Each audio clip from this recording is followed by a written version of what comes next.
이번에는 어제입니다. 어제가 4월 20, 주말이죠. 주말 동안이 4월 27일이 있었습니다. 주말에. 그 주말 동안에 1년 전 남북 정상회담이 있었던 날이 포함이 됐습니다. 그 얘기 좀 해보겠습니다. 교양신문 기사 이렇게 제목이 달려 있습니다. 북 참여 거부로 반쪽 기념식이 됐다. 1주년 기념 행사를 말합니다. 그리고요, 행사 총괄 탁현민, 통일 쉽게 되냐던 현송월 단장의 말이 떠올랐다. 뭐 본인 입장에서는 당시에 굉장히 많은 준비를 했었죠, 행사에 대해서. 그런데 요번 행사 총괄을 이런 걸 지켜보면서 뭐 이런 말이 떠올랐다. 뭐 또 기사가 됐습니다. 내용 보시면 이렇습니다. 일단 여기 보시면 이 앞부분 기사부터 좀 봐주세요. 4.27 판문점 선언 1주년을 기념하는 행사가 북측의 불참 속에 지난 27일 판문점 남측 지역에서 반쪽 행사로 치러졌다. 그리고요, 여기 보시면 이 부분입니다. 1주년 행사를 사실상 총괄 기획한 것으로 알려진 탁현민 대통령 행사기획 자문위원은 본인의 인전 SNS에 어떤 글을 좀 뭐 소회랄까요? 이런 걸 좀 올렸습니다.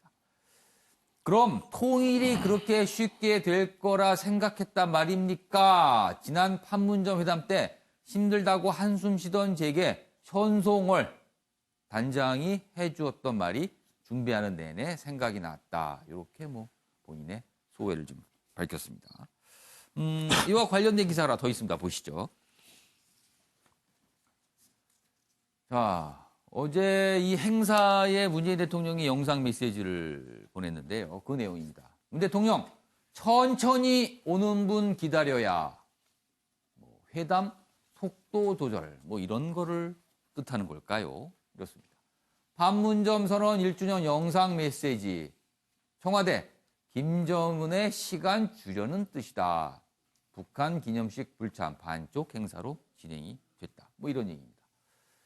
천천히 오는 분들을 기다려야 한다. 사실은 정확한 명칭은 여기 분들로 돼 있습니다. 복수입니다. 자, 그러면요, 박원석 전 의원. 네.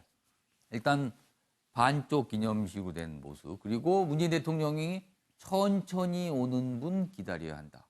자, 요것도 나는 의미가 있는 네. 말인 것 같아요. 우선 뭐 공동 기념 행사가 됐으면 더 좋았을 텐데 아쉬움이 좀 있고요. 지난번 이제 하노이 노딜 회담 이후에 남북 관계, 북미 관계 어쨌든 비핵화 대화 전반이 속도 조절에 들어간 거는 맞습니다. 어떻게 보면 그 이전에 기대감이 워낙 커지면서 다소는 좀 현실에 비해서 과속을 했던 측면이 있는데 그게 좀 조정이 되는 과정이라고 봐야 될 것 같고요. 북으로서는 나름 지난번 그 하노이 노딜 회담의 충격이 굉장히 컸을 겁니다. 여러 가지로 이제 전략적인 고심을 할 수밖에 없는 시간이 지금 지나고 있다고 생각을 하고 그럼에도 불구하고 제가 한 가지 지적을 하자면 북한이 늘 이 대한민국을 향해서 얘기하는 게 우리 정부를 향해서 얘기하는 게 이 외세의 영향으로부터 자유롭지 못하다 이런 지적을 해요. 그렇죠. 그런데 북한도 왜 자꾸 북미 관계에 하위 변수로 남북 관계를 두는지 모르겠어요. 북미 관계가 막히면은 약속된 남북 관계에 어쨌든 이행 사항들도 전부 다 올스톱 시켜버리고 제동이에요. 지금 사실 제동 상태가 돼 있어요. 그러니까 그것도 사실은 이제 북한도 좀 바뀌어야 될 문제예요. 그러니까 스스로 우리 정부를 향해서 왜 그 외세에 포위돼 가지고 줏대 있게 못하냐 이렇게 지적을 하지만 정작 남북 관계를 북미 관계의 하위 변수로 두는 것은 지금 북한이 보이는 모습이거든요. 지금 북미 관계가 막혀 있다고 하더라도 이 판문점 1주년 공동 행사 같은 것을 통해서 돌파구를 열려는 노력을 해야 되는데 미국과 대화가 이게 좀 매끄럽지 않고 갈등 상황이 생기면은 남북 관계도 셧다운하는 이런 식의 관성은 좀 벗어나야 되지 않을까. 이 점은 지적하고 싶습니다. 그러니까 북한 스스로 뭐 독자적으로 행동을 하고 우리 보고 맨날 얘기하는데 미국과의 관계가 별로 안 좋으니까 우리하고 관계마저도 이렇게 된다. 지금 그 지적을 하신 거예요. 맞습니다. 듣고 보니까 실제 최근에 북한의 모습은요. 중국에다 더해서 러시아까지 뭔가 같이 하려는 듯한 모습이거든요. 이거는 북한 스스로가 그동안 외세에 의존하지 말자. 누누이 어떻게 보면 상투적으로 맨날 하는 말인데 그런 본인들의 주장과 입장과는 좀 배치되는 모습이 또 아닌가 싶기도 해요. 윤기찬 변호사.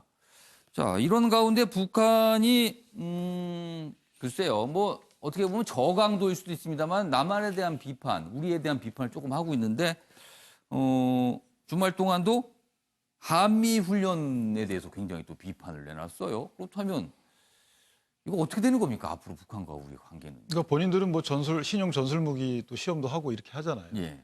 그래서 우리는 사실은 북한이 예. 우리를 회담의 상대방, 진정한 상대방으로 인정 안 하는 것 같은 생각은 들어요. 그래서 북한 입장에서는 제재 해제를 위한 여러 가지 외교에 있어서 지렛대로 우리를 활용하는 것뿐이 없고 실제 비핵화 의지가 없는 상황 아니냐. 그렇다면 우리 입장에서는 그 길이 이게 쳇바퀴 길일 수도 있는 거예요. 매번 역사적으로 보면은 잘 가다가 어느 순간에 뭐 검증해서 막히든 그래서 다시 또 돌아가는 예. 그런 쳇바퀴 형식의 비핵화 회담을 끊으려면 예. 실제로 북한을 설득하거나 예. 북한을 압박하는 데 있어서 지속적인 동참을 해야 되는 상황인데 예. 우리 입장에서는 그렇게 못하고 있는 것이 좀 안타깝고요.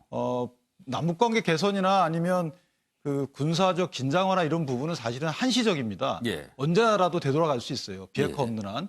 그래서 이런 부분에 있어서 우리 정부의 전략적 결단이 좀 필요하다. 이렇게 생각합니다. 알겠습니다.